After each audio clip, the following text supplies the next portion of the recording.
Olá pessoal, tudo bom? Então, hoje a gente vai falar um pouquinho sobre o que acontece durante uma sinapse, onde que ela se localiza e quais são os elementos principais envolvidos na sinapse. Então vamos lembrar um pouquinho de potencial de repouso que a gente viu na aula passada, vamos falar de potencial de ação e como o potencial de ação gera então a comunicação celular para poder uma célula conversar com a outra, mandar seu sinal, mandar sua informação, através das sinapses e como a estrutura dessa sinapse está sendo apresentada, com os neurotransmissores, com seus receptores, com as formas como ela se mostra, né? Muito bem. Para começar, vamos relembrar aqui um pouquinho o potencial de repouso. Então, vocês lembram que eu comentei com vocês que o potencial de repouso ele é mantido numa eletronegatividade específica de cada célula a partir do trabalho da bomba de sódio e potássio e dos canais de vazamento. Então, quando a bomba sódio e potássio mantém um desequilíbrio, jogando o sódio e potássio para o meio externo e para o meio interno, respectivamente, da célula, fazendo com que a concentração desses íons se mantenha diferente do equilíbrio. Os canais de vazamento permitem o influxo de sódio na célula e o efluxo de potássio na célula, constante, favorecendo então a manutenção de uma busca pelo equilíbrio eletrolítico que me dá o potencial de repouso. Muito bem. Esse equilíbrio eletrolítico, esse potencial mantido num equilíbrio constante, né, do potencial de repouso, ele pode ser alterado. Então, a célula apresenta um valor limiar em que vários canais agora, canais voltagem dependente, não são mais canais que são sempre abertos, mas canais que estão fechados e que se abrem em determinado momento por causa da alteração de voltagem, portanto eles chamam canais de voltagem dependente. Quando eles se abrem, a célula tem uma variação muito maior do seu equilíbrio, né, do seu potencial elétrico mantido durante o equilíbrio, e aí ela pode até inverter a polaridade. Então, o potencial de ação é exatamente essa alteração, essa inversão da polaridade que a célula apresenta quando vários outros canais permitem a entrada e a saída de íons, levando a uma desestabilização completa. Através desse mecanismo de potencial de ação, a eletricidade alterada caminha pela membrana celular até um determinado ponto onde ocorre a entrada de cálcio na célula para a exocitose de vesículas contendo informação química, né, ou geração de algum tipo de informação para uma outra célula, elas conseguirem passar informações. O potencial de ação, ele se apresenta em algumas etapas, né? Então aqui vocês estão vendo o potencial de repouso, nessa linhazinha azul aqui, e aí quando a célula começa a ficar menos estável no seu equilíbrio, ela entra nessa fase aqui, representada pela linhazinha preta, que ela está mais próxima de um valor específico chamado limiar de disparo do potencial de ação, que é um valor em que os canais voltagem dependente interpretam como um momento de abertura. Se atingido esse valor, nessa célula aqui representada é menos 50, se atingido o valor de menos 50, vários canais de sódio e de potássio abrem-se. E aí, os canais de sódio, por terem uma capacidade de abertura mais rápida, eles permitem um influxo imenso de sódio na célula, então inverte a polaridade. Quando entra muita carga negativa na célula, inverte a polaridade da célula, ocorre a despolarização. Em seguida, a abertura dos canais de potássio e o efluxo de potássio. Quando o efluxo de potássio acontece, a gente representa aqui na repolarização, que pode gerar então em seguida uma hiperpolarização, já que o potássio tem um tempo maior de manutenção do período de abertura e aí mais potássio sai da célula de forma que ela fica mais negativa do que ela era anteriormente, causando aqui o período de hiperpolarização. A partir do momento do fechamento desses canais, a célula retoma o trabalho somente da bomba e dos canais de vazamento e vai voltando aqui para o potencial de repouso. Tá? Então, o que acontece? Potencial de repouso, célula recebe uma informação, recebe um estímulo, ela se desestabiliza aqui, pode atingir o limiar de disparo do potencial de ação, atingido, ocorre despolarização, repolarização hiperpolarização e retorno para o potencial de ação. A despolarização, ela é guiada principalmente por sódio, a repolarização por potássio e a hiperpolarização ainda por potássio. Os dois canais têm o mesmo momento de sinalização de abertura, então aqui nesse limiar de disparo. No entanto, o canal de sódio é um canal muito mais rápido, então ele se abre mais rapidamente e se fecha mais rapidamente e provoca a despolarização. Enquanto que o canal de potássio é mais lento, tanto para abrir quanto para fechar, e ele é responsável pela repolarização e hiperpolarização da célula. Esses dois canais estão presentes em toda a membrana celular, e aí o potencial de ação, que é sempre dessa mesma maneira, é sempre com essa mesma característica, que tudo ou nada atingido o limiar ele acontece, não atingido ele não acontece, ele não tem um potencial baixo, um potencial menor, ele é sempre igual, ele vai igualmente caminhar por toda a membrana, gerando então o caminhar da eletricidade até um ponto de momento de comunicação. O que é a comunicação entre as células? Bom, a comunicação é a passagem de informação. E aí a passagem de informação claramente vai depender do tipo celular. A comunicação celular pode ser então pode ser uma comunicação neurócrina, neurônios estão envolvidos aqui e envolvem uma substância reguladora chamada neurotransmissor. Então vai ocorrer o potencial de ação no neurônio, ele caminha por todo o axônio, rola aqui uma excreção de vesículas contendo o neurotransmissor que atinge a célula seguinte, gerando uma alteração nessa segunda célula.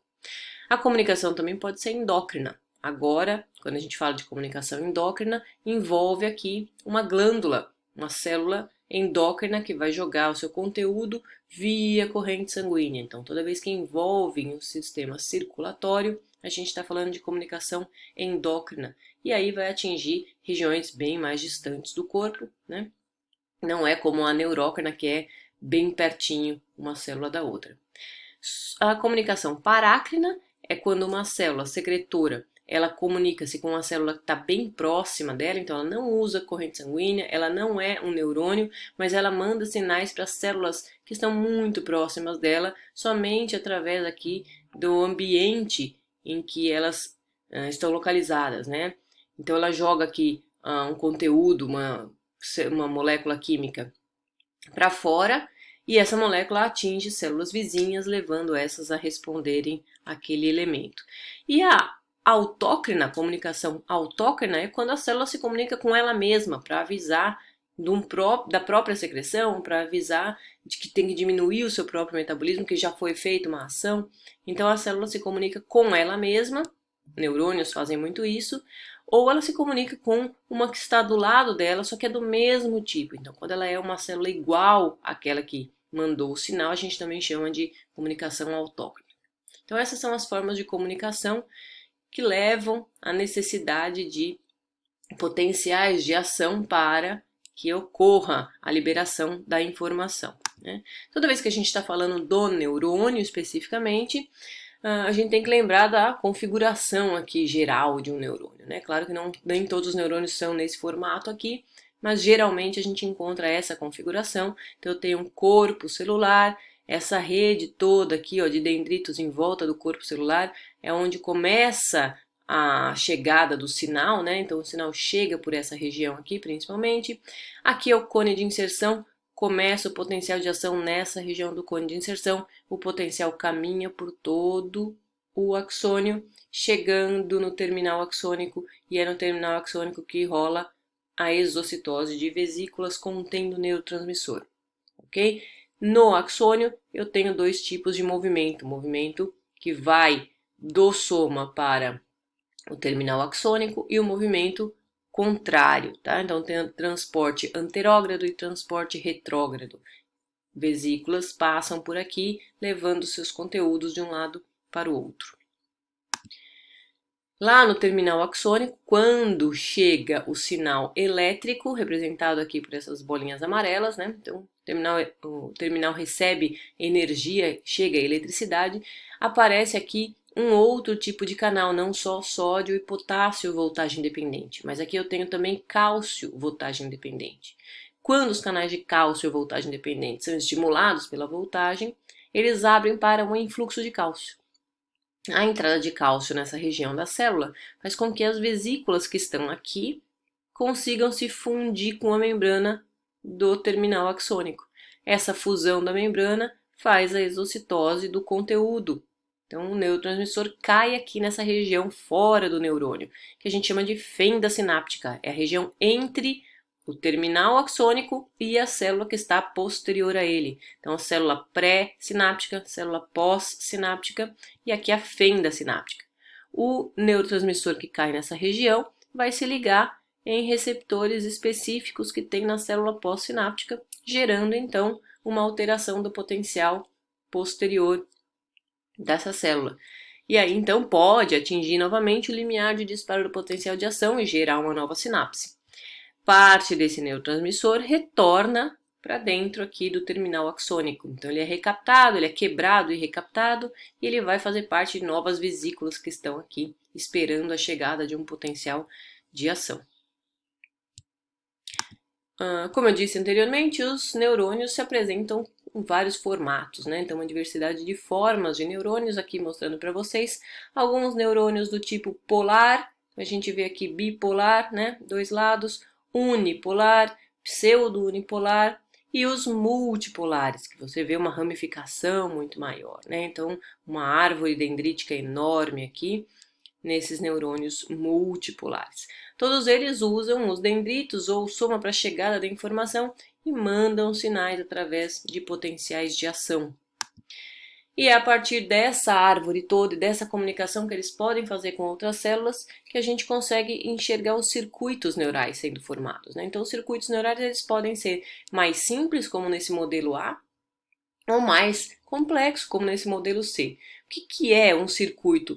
É simplesmente a quantidade de neurônio envolvida naquela rede, né? Uma via de passagem de informação que pode envolver 2, 3, 10 ou vários outros neurônios, né, para levar a informação de um ponto específico até outro ponto específico. E eles então formam uma rede de comunicação que a gente chama de circuito neural. Quanto maior o número de neurônios envolvidos nesse circuito neural, maior a capacidade de processamento da informação, mais ela pode ser modulada. Então, cada neurônio vai ler e vai interpretar a informação, passando ela para frente. Então, ela pode ser mais modulável. Nesse modelo A que vocês estão vendo aqui, eu tenho uma célula que é a célula receptora, que recebe o próprio estímulo, e ela leva até uma célula efetuadora. Então, ela não depende de nenhuma sinapse com outro neurônio, ela faz direto a informação para a resposta final orgânica.